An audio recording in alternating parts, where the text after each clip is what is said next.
Nagbabalik na naman ang inyong tagapaglingkod ng mga balita at pawang katotohanan lamang. Naging mainit nga usapin sa mundo ng social media.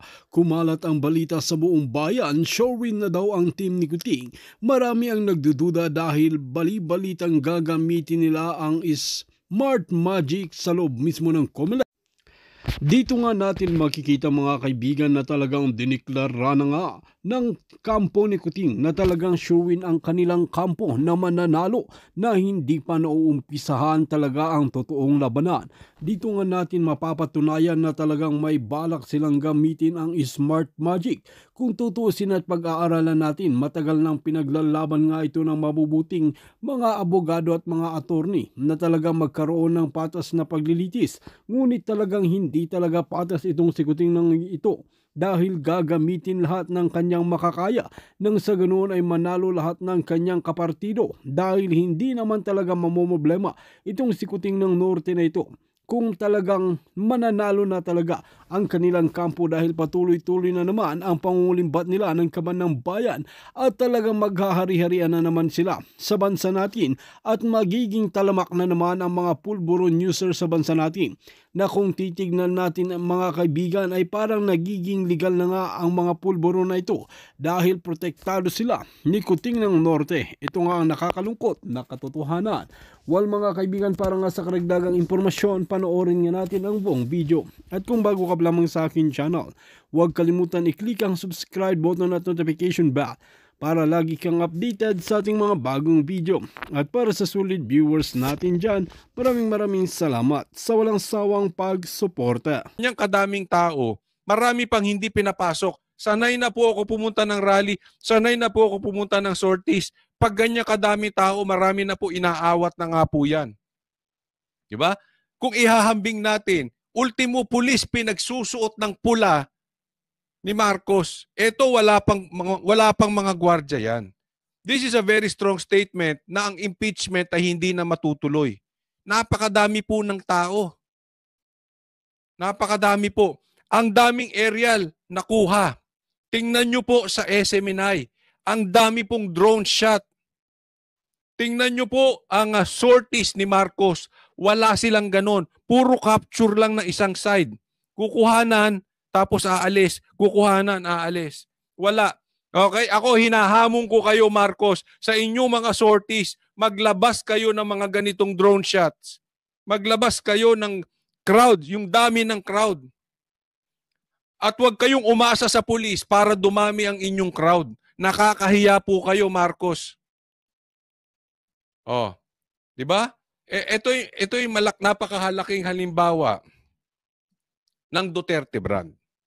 Napaka-importante po nitong Duterte brand dahil this speaks the power and the mandate of BP Sara. Tandaan po natin 32 million po ang boto ni BP Sara. At si Marcos ay 31 lang pero kaya lang dumami yan because of BP Sara. Pag kinumpare mo yung kanilang mga rallies, malayo po ang rally ng BP Sara. It means yung 32 million ni BP Sara ay nananatiling 32 million or mas madami pa. At ngayon ay nilalangaw kung dinudumog po ang Duterte, kung dinudumog ang Duterte brand, ang Marcos nilalangaw po. Kailangan gumamit ng pera, kailangan gumamit ng ayuda, kailangan gumamit ng pulis. Eto mga yan, ilang rally na po ang napuntahan ko sa Duterte. Ilang rally na po ang napuntahan ko sa Maysug. Walang namimigay ng pera, walang pagkain, wala lahat. Maniwala po kayo sa akin, hindi po kami nabigyan ng pera kahit 5. Sagot pa namin ang aming pamasahe. Kaya ako natutuwa, no? Nagsasalita na po ang taong bayan. Hahayaan, ito yung indignation rally po ito. Ito'y pagsigaw ng laban sa impeachment kay BP Sara. At hindi lang po ito rally para kontrahin ang impeachment kay BP Sara. Again, this is a strong statement that PDP will win. Dito muling siniguro ni PRRD mananalo ang, tandaan nyo ba, di ba? Binanggit ni PRRD na mananalo ang PDP. Binanggit niya yan. Dito, binanggit ulit sa pamagitan ng dami ng tao. He will sure that PDP will win. Kaya vote straight po tayo. Ha? At ikampanya po natin. And then, gaya na sabi ko, this is a very, very strong statement. Hahayaan ba natin? Tingnan nyo, nagsalita ang taong bayan. Ganyan kadami ng ayaw ng impeachment. Ilan lang po ang pumirma sa mga congressman. At sinasabi pa na garantisado meron silang natanggap na 150 million reasons kaya sila pumirma. Mga magnanakaw, mga kurap. 200 plus lang na congressman ang pumirma samantalang ang dami ng tao na ito. Ilan ang bumoto kay BP Sara? Ilan lang ba ang boto ng mga congressman na yung kahit pagsamasamahin mo hindi aabot kay BP Sara? Pag kinumpare nyo ulit dito, nagsasalita ang Cebu. Ito ay hindi lang salita ng Cebu. Ito ay salita ng buong Pilipinas. Ayaw namin sa impeachment. Nagrally ang INC kasama ang ibang simbahan. Nagsalita, napakadami, dinumog ulit. Ayaw sa impeachment. Yung mga para sa impeachment, nagrarally, nagsisisigaw, tingnan nyo nilangaw. Ni hindi umabot ng 500. Nakita nyo? Oh. So isipin po natin, tayo po ayaw natin sa impeachment. Ang Pilipinas ayaw ng impeachment. Ang Pilipino ayaw ng impeachment except yung mga ilang congressman na nakatanggap ng 150 million. O yung mga kukonting nagrarally. Hindi po ako nagbibiro. Kayo, saliksikin nyo sa mga balita, hindi lang sa SMNI, kahit saan. Kahit doon sa mga bias media, check ninyo. I-compare ninyo yung rally ng pabor sa impeachment at i-compare nyo yung rally ng ayaw sa impeachment. Bulag ka na lang pag hindi mo pa nakita yun. Bingi ka lang pag di mo pa nakita yun. Or bayad ka. Nagbubulag-bulagan ka, nagbibingi-bingihan ka. Kasi bayad ka. Kitang-kita na po yan. Kahit dun sa mga media nakakampi ni Marcos at ni Tamba, lumabas, nalantad ang difference nung dami ng tao. Ito po, ipakikita ko pa po sa inyo.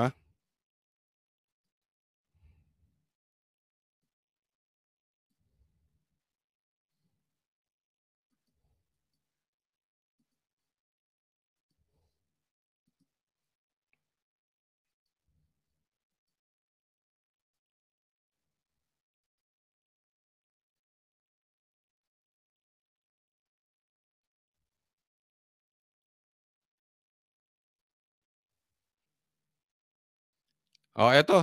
Isa to sa kuha kanina. Tingnan nyo kung gaano kadami. Ito yung rally dyan sa Cebu.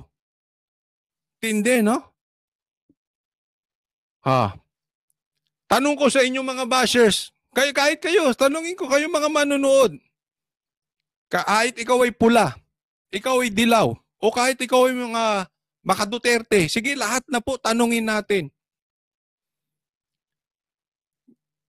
Magkalapit ba yung dami ng tao doon sa ayaw ng impeachment at doon sa gusto ng impeachment?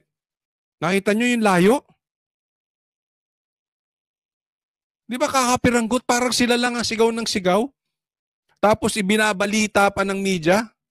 Eto ngayon lang kasi ito No? Pero after mga 2 hours, 3 hours, 4 hours, 5 hours, at ito hindi, kasi ito ngayon as of now, ito'y binabalita pa lang as of the recording of this video. Ito'y binabalita pa lang sa SMNI. Wala pa to sa ibang mainstream media. Abangan natin kung ibabalita nila ito. Malagay natin after 3 hours, 4 hours, 5 hours kung ibabalita nila. Pero kung hindi nila to binabalita, they are biased. Di ba? Alam natin, kapit mga kapatid, may mga pag-asa na tayo. Unti-unti na po lumalabas ang taong bayan. At abangan ninyo, Abangan ninyo. Probably bago matapos ang February, may malaking bagay na mangyayari. Posibleng may magandang mangyayari. Ang taong bayan kasi galit na eh. Lumalabas na sa kalsada. Ito oh, may pag-asa tayo.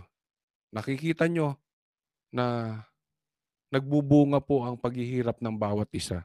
Paghihirap ninyo, pangangampanya nyo sa mga kamag-anak ninyo. Sa pagtutol at pagsigaw nyo dyan sa social media nyo, sa Facebook nyo, sa YouTube nyo, sa TikTok nyo, yung sigaw nyo na tayo'y inaapi ng taong bayan. Ang taong bayan ay inaapi ng gobyernong ito. Kaya maraming salamat doon sa inyo na patuloy na sumusuporta. Itong nangyari sa Cebu ito po ay bunga ng sigaw ng buong Pilipinas. Ito ay sa Cebu lamang. Pero alam nyo, napakalaking bagay ninyo. Hindi lang po kami mga DDS vloggers. Kayo mismo. Kayong manonood. Kayo ang nasa likod dito. Kayo po ang lakas ng loob namin. Kayo po ang tunay na nagsasalita. Kami ay parang mikropono nyo lang para lumakas ang sigaw ninyo. Pero ang tunay nagsasalita dito, kayo buong Pilipino. Kaya maraming salamat. Tuloy-tuloy lang po. At this is to encourage everyone na may nagiging resulta po yung ating Dina-downplay nila ito. Pansinin nyo si Marcos, walang sinasabi ngayon nakakaasar. Wala siyang binabanggit kung hindi pogo, droga, drug war. Napaka-ipokrito nitong si Marcos. Siya nga hindi makapag-drug test eh. Siya nga ay bangag. Di umano, sabi ni PRRD. At naniniwala ang taong bayan na bangag siya dahil takot siya magpa-drug test. Pero wala, dina-downplay niya to. Sama siya ng sama. Wala silang maipagmalaki. Kung hindi, dinidikit si PRRD sa pogo. Ano po ang pinagmamalaki ng Duterte? Huwag niyo pong kakalimutan nito. Ang pinagmamalaki ng Duterte is the Duterte brand itself. Yung branding ng Duterte. Galit sa adik. Galit sa NPA. Masasabi nyo ba na ang Marcos ay galit sa adik? Hindi. Masasabi nyo ba ang Marcos galit sa komunista, galit sa NPA, galit sa mga kaliwa, galit sa mamamatay tao? Hindi. Galit sa korap? Masasabi nyo ba na galit sa korap ang mga Marcos? Hindi. Puro sila narrative. Puro sila media release. Puro statement, walang katotohanan. Ang Duterte brand, gawa, tapos mandato galing sa tao. Nakikita nyo yung picture na yan? Yan po ang mandato galing sa tao. Tingnan po natin ito. Maganda tong sinabi ni Marcoleta. Sabi niya, tonight, ito yung sinabi niya kanina, tonight, let us make a solemn vow. Tonight, let us make a covenant. Let us resist the temptation. Let us repel the vindictiveness of the man, the leader of the House of Representatives, Martin Romualdez. He is responsible in weakening our institution. Ito nakakaasar kay Tamba. Dahil sa pangarap niya na gusto niyang maging vice president, pinahihina niya ang institusyon. Pinahihina niya ang opisina ng vice president. Pinahihina niya ang kongresista. Pinahihina niya even the legislative bodies. Bakit? Dinaan niya sa ayuda. For what? Dinaan niya sa pera. Binayaan niya sa projects. Sino nagsabi niyan? Ultimo mga congressman like Alvarez. May mga nagsasabi talagang binayaran ng 150 million. Di umano, itong mga pumirma. Anong ginagawa ni Tamba? Pinahihina niya institusyon. Dahil sa pangarap niya na maging vice president, wala pong masamang maging mangarap. Dapat talaga ang tao'y nangangarap. Pero ang pangarap ay pinaghihirapan. Ang pangarap ay tinatrabaho. Ang pangarap ay nagsasakripisyo. Hindi ang pangarap binabayaran mo. Hindi ang pangarap sinisiraan mo ang ibang tao. Hindi ang pangarap ay dinadaan mo sa pananakot. Tamba, ang pangarap, samahan mo ng sakripisyo. Magsilbi ka sa taong bayan, mamahalin ka ng taong bayan. Sakripisyo ka.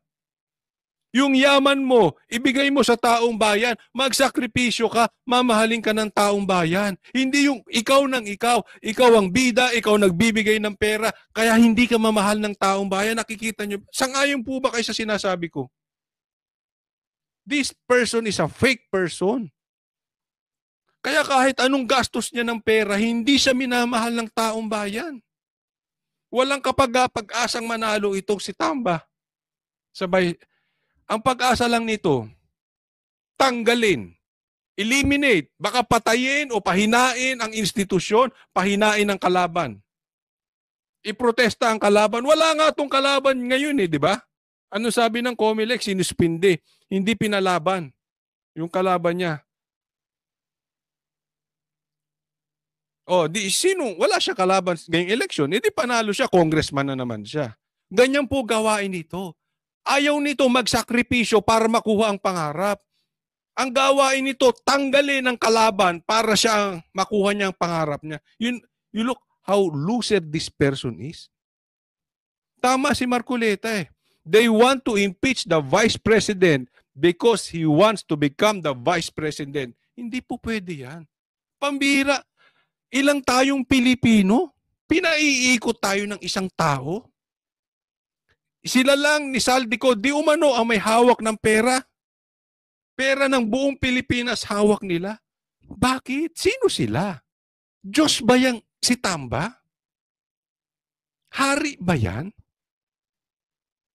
Marcos, kung may paninindigan ka, Marcos, tanggalin mo si Tamba as speaker, nakakasira sa bansang Pilipinas May kaso yan, dapat mag-inhibit yan. Pinag-i-inhibit nga yan Di ba? Marcos, asan ang tayo mo? Asan ang tayo nito mga kandidato ni Marcos na 12 senatorial balls? Asan ang tayo ninyo? Tama ba na ang pinsan niya ay speaker? Tama ba yun? Tama ba na may kaso siya? Ayaw pa rin magbitaw? Ayaw mag-inhibit? That is unethical. Si Tebe, si may kaso, pinatanggal mo agad. Ikaw ayaw mo mag-inhibit? Gaano ka ka-ipok? Tingnan niyo itong mama na to, napaka-ipokrito ang animal. Ang nakakaasar ito mga politiko. Ito sila Marcos, walang pakialam. Yung mga senator niyang pinagmamalaki, walang pakialam. Kaya sabi ko kung nagbibingi-bingihan itong mga ito, itong mga senator niya, mga senatoriables niyang kandidato, kung nagbibingi-bingihan niya ngayon sa mga kalokohan ng pinsan ni Marcos at ni Marcos, paano pa pag nanalo yan? Hindi niya ipagtatanggol ng taong bayan. Tatahimik lang yan. Hahayaan si Marcos. Bakit? Ngayon ngang eleksyon, tahimik Walang sinasabi pag nanalo pa si Marcos. Diba? So wag tayong papayag mga kababayan ko. Magtulong-tulong tayo, okay? This is very important na ikampanya natin straight, vote straight PDP. At lalaki pa, nakita nyo yung crowd na yon. Tandaan nyo itong sasabihin ko. Marami pang activities and may mangyayari pa ngayong February na ikakatuwa natin na makikita nyo mas dumadami ang mga susuporta diyan sa Duterte brand. Next topic po tayo. Ito. Maraming salamat PRRD dahil naalala ko yung pinangako ni PRRD na sabi niya, iikot ako ng buong Pilipinas, ikakampanya ko si Pastor Kibuloy. Alam niyo po, para dun sa mga hindi nakakaalam, PRRD is Pastor Kibuloy is PRRD.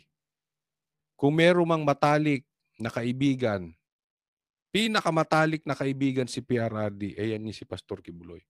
Sa lahat ng tumatakbong senador ngayon, sa lahat ng mga politiko ngayon, ang pinakakaibigan ni PRRD ay si Pastor Kibuloy. At si Pastor Kibuloy, matapang, hindi duwag. Kasi kung yung iba, iniwan si PRRD because of money, si Pastor Kibuloy hindi iniwan si PRRD. Kung yung iba na kaibigan ni PRRD, iniwan siya dahil sa pangarap, dahil sa power. Si Pastor Kibuloy hindi humingi ng posisyon nung presidente si PRRD. Hindi siya pumosisyon, hindi siya tumakbo.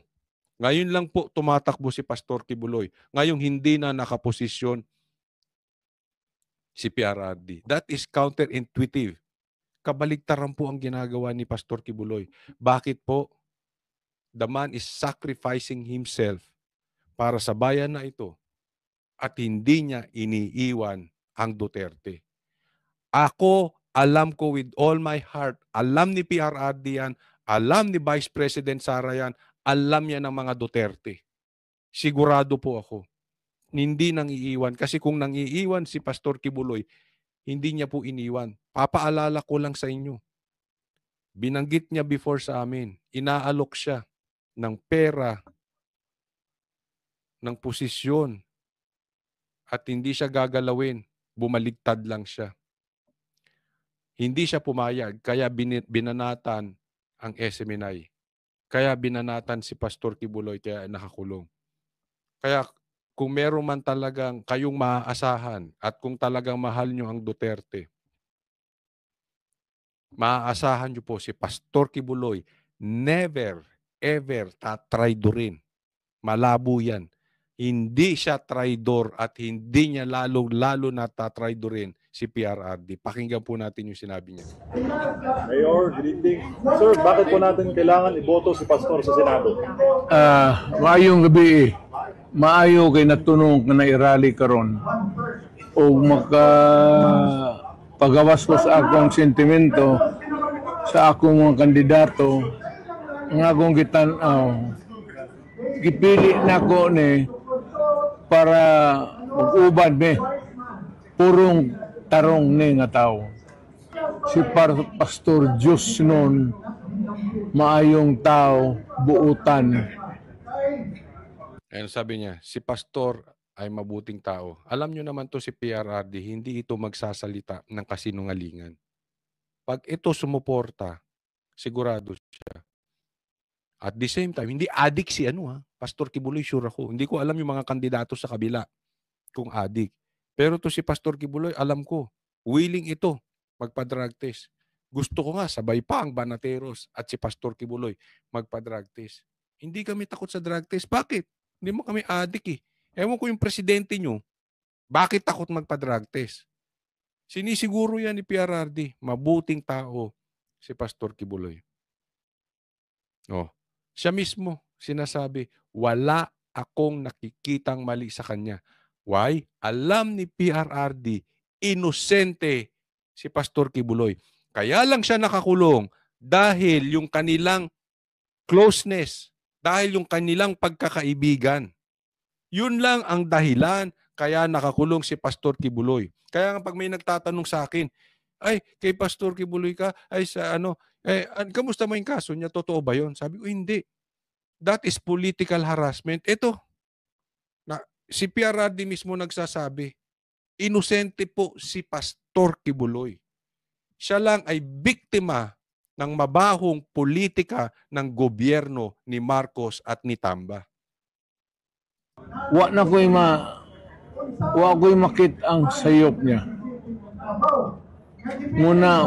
Umuna sa Senado si Pastor. He would be a good conscience. Siya ay pwede mag-conscience. Sabi niya, siya ang magiging konsensya ng Senado. Alam mo, nabanggit ko na po ito eh. Yung standard ni Pastor Kibuloy, ang talagang pagkakakita ko sa kanya, hindi mo siya pwedeng lagyan ng pera. Hindi kailangan ng pera ni Pastor Kibuloy. Marami ang kanilang simbahan yan. And yet, ni isang kusing walang nakapangalang kay Pastor Kibuloy. Yan po ay pag-aari ng buong simbahan. No? Hindi mo siya pwedeng bili ng pera. Hindi mo siya pwedeng bili ng power. Anong ibig sabihin nito? Tataas ang standard ng Senado. Pag merong palpak dyan, kahit kaalyado pa yan, pag mali, mali. Parang Banateros. Pag mali, banatan. Pag banatan. Pag tama, palakpakan. Alam ko ganyan din ang magiging attitude ni Pastor Kibuloy sa Senado. Hindi yan tatahimik Kung kahit kaibigan, kung mali ang ginagawa. Siya ngayon ang magiging liwanag. Matatakot sila. Yan yung sinasabi ni Siya ang magmumulat, siya ang magmimistulang konsensya sa Senado. Kasi kung meron silang kontsabahan gagawin doon at mali at korupsyon, alam nila mapapahiya sila kay Pastor Kibuloy. At hindi lang yan. Alam nila si Pastor Kibuloy may sariling media, ang SMNI. Magsasalita yan. Kami sasabihin namin ang mali dyan sa Senado. Hindi nila pwedeng patatahimikin si Pastor Kibuloy. Kay Pastor Kibuloy pag mali, mali. Siya nga diha sa Huwi Conscience sa Senate. Nakulang sila diha og lecture sa unsay maayo, unsay tarong, unsay dili. Si Pastor, akong gitan-aw nga mo'y magda sa kabag-uhan diha sa Senado. Yun, ako naniniwala dyan. Ganda nito. This is very crucial. Si Pastor ang magdadala ng pagbabago sa Senado para sa Diyos. Ulitin ko yan. Si Pastor Kibuloy ang magdadala ng pagbabago sa Senado para sa Diyos. Isa-isahin natin. Isipin ninyo kung magbabago ang Senado, napakalaking bagay. Why? Ang Senado po, bagamat ito'y katumbas ng House, ng lower house, sila po ay mataas ang mandato galing sa taong bayan kasi nationwide po ang boto. Isipin ninyo kung magbabago ang Senado, ang laking maitutulong sa bansang Pilipinas. Ang House of Representatives sa pangunguna ni Speaker, nabubulok. Nabubulok na po sila, inaagnas na po, napapanis na, inaamag na. Pasira na po ang House of Representatives. Andyan po si Tamba at mananalo pa yan kasi walang kalaban. At sigurado yan pa rin ang Speaker. Mabaho dun. Pero imagine